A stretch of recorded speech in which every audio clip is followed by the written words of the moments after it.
is now the agenda. Are we really now on an IR agenda, or are we? Is this an agenda for international relations, or do we need here really interdisciplinarity? I think this is a much more broader agenda where we need other disciplines to come in, as you said, anthropology, sociology. I mean, I think if I take the last bit first, just in terms of interdisciplinarity, I mean, I take that as read. And I mean, it's not that we need interdisciplinarity, it's happened. Post-liberalism has happened to the discipline, actually, because, well, how do I put this? I mean, there are so many stakeholders in the discipline now who are not, if you like, they don't conform to the mainstream methodological positivist position.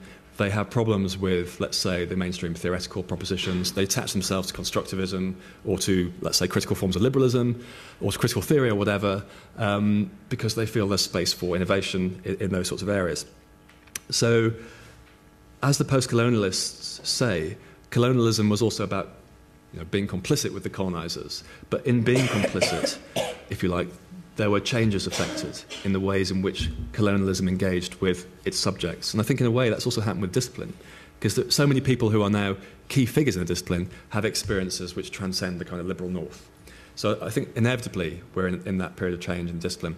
And just as an addendum to that, if you look at citations indexes and look at which types of literature gets the most citations, you look at realism and liberalism, you'll be surprised that they get very few citations compared to, let's say, post-colonial scholars, post-development scholars, ethnography, and so on. They get massive citations. Someone like Spivak or Barber might be in the many thousands, tens of thousands.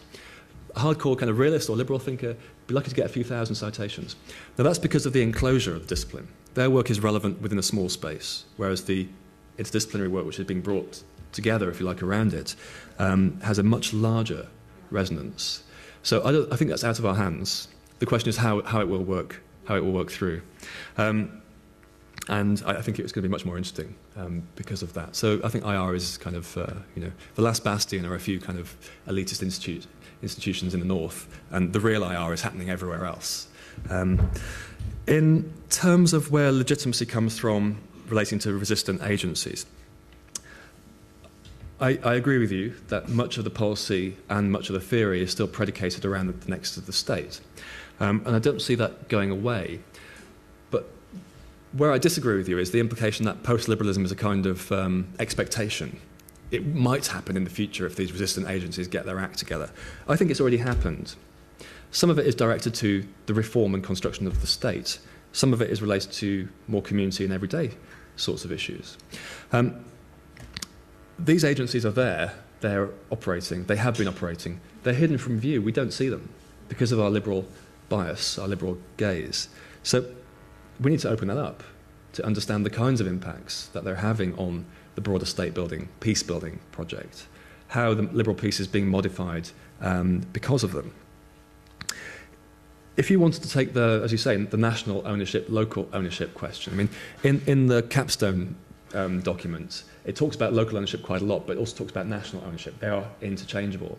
And of course, that introduces a certain bias into local ownership, for a start. I mean, it says that effectively you have to talk about large-scale political mobilization for the state.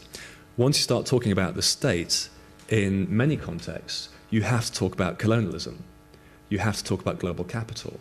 But we don't do those sorts of things, because the state is a kind of a priori shell in which the functions are constructed. So there has to be a sense of resistant agencies beyond the states, because the state isn't just about state institutions. It's about politics between citizens, subjects, its elites and its representatives and its institutions. And it seems to me that the kind of, and to go back to your question, the state-building argument really is kind of focused on the state as this kind of black box. You put the state in place and everything else just sort of follows. You don't really care what happens inside, missing out all of those things that happen that may be in a kind of very tense relationship with the state institutions and elites. I mean, sure, the whole point of liberal politics is a balancing of acute difference, political difference. You really disagree, you have a debate, you reach a compromise. You make friends with your enemies, you don't make friends with your friends. You make alliances with your friends, right? So This kind of politics, I think, has been kind of written out of the liberal peace-building, state-building agenda. And that's why local ownership is now thought of as national ownership, because we can only see as far as the state.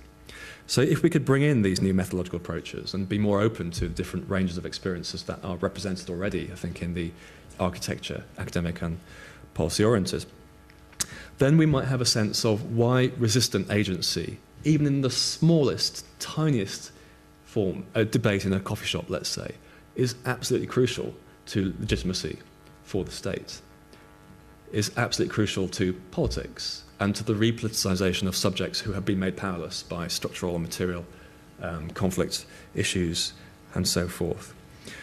So it seems to be that state building is reading legitimacy not in a liberal sense at all, because legitimacy doesn't just come from the state or the Security Council, right?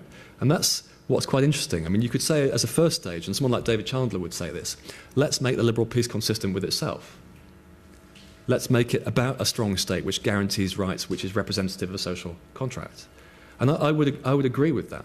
But I think the limitation of that argument is then, of course, that you're assuming that the state itself doesn't represent a burden of history for its subjects, but represents liberation and emancipation.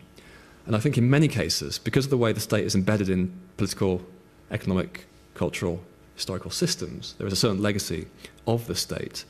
The state itself is also not necessarily the best vehicle for peace building.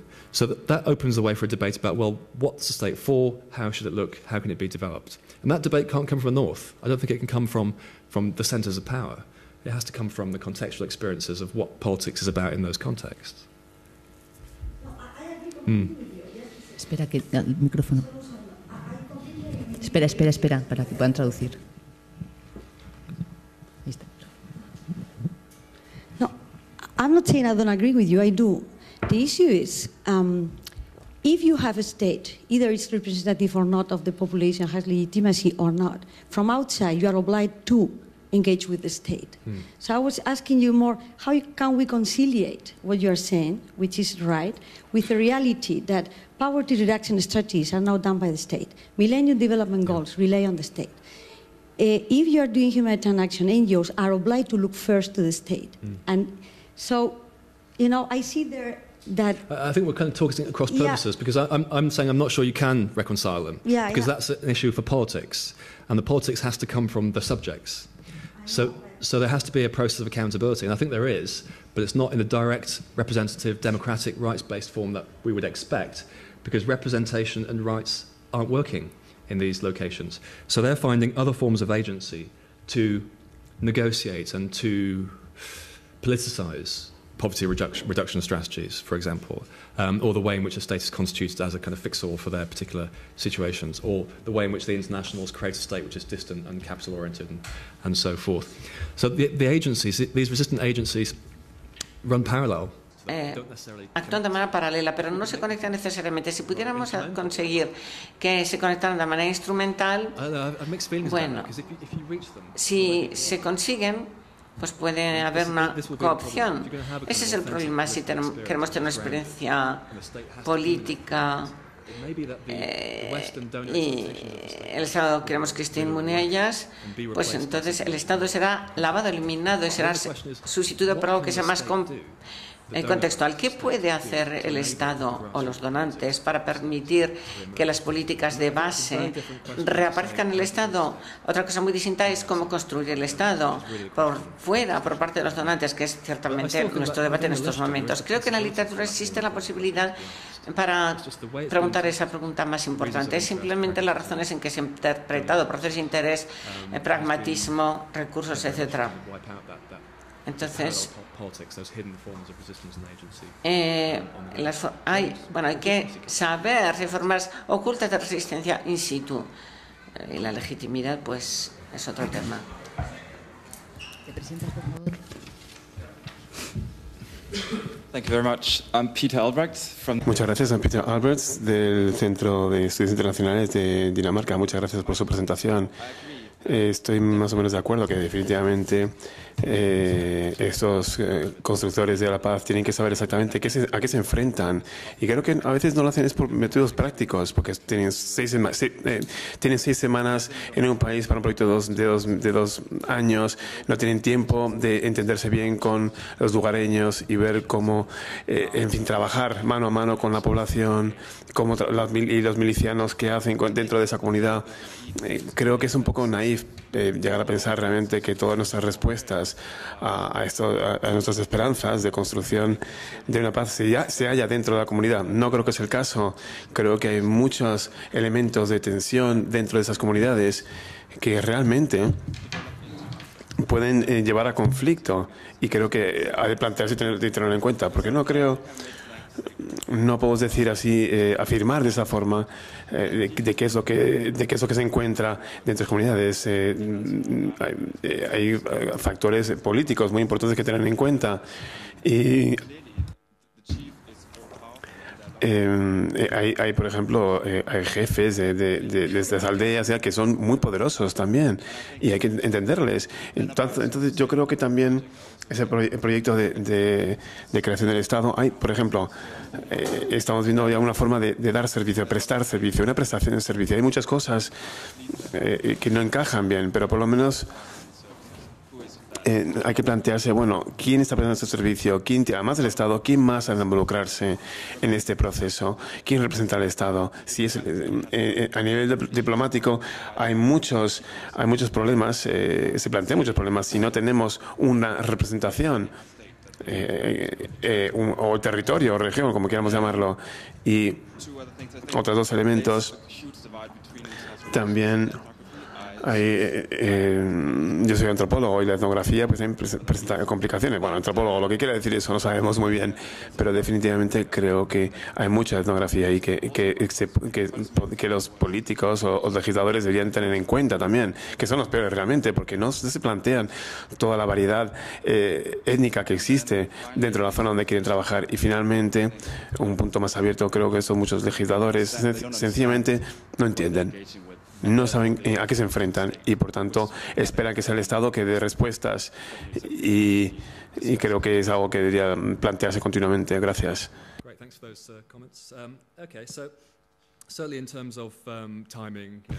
Bueno, sí, en principio estoy de acuerdo con lo que dices. El factor tiempo es muy importante.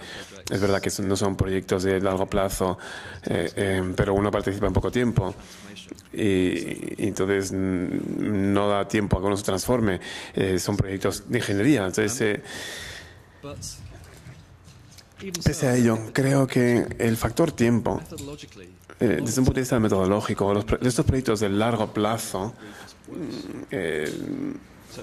quizás cambiando la metodología puede ser, pero no solamente es el tiempo, es también. Esa es la defensa que dice. Es lo que en